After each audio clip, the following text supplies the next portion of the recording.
Are you frustrated because you're training hard but you're not losing weight? Well, using this hammer, spanner, and nail, let me explain where you might be going wrong and why this is even more important if life is full on for you.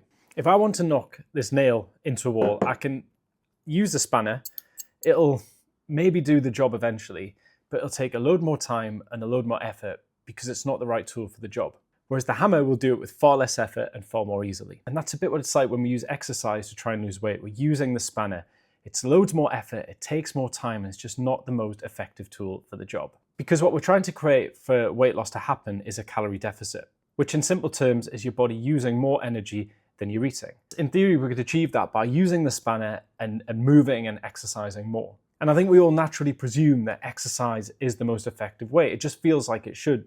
We're moving more, so we should be losing weight. But there's two potential problems with this. First up, moving more and doing more is really hard to quantify. You end up just chasing more, doing more exercise, and making it all about just burning calories. And this only works until you can't do more, either because you hit a limit of how much you can actually do, or life gets in the way and you can't do it anymore.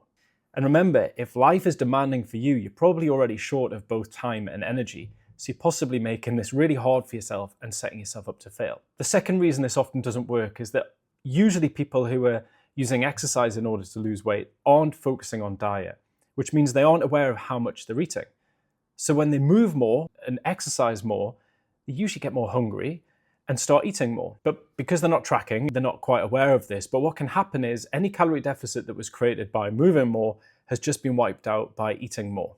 The upshot being that they don't lose weight and potentially actually gain weight. So if this is you, you end up exhausted, you're not making progress, and exercise, which should have been a positive and about building strength and fitness and confidence and generally feeling good, becomes associated with frustration and a lack of progress. You sack it off because you think, sod it, I'm not losing weight, it's not working. But actually, you just had unfair expectations of what exercise was actually going to do.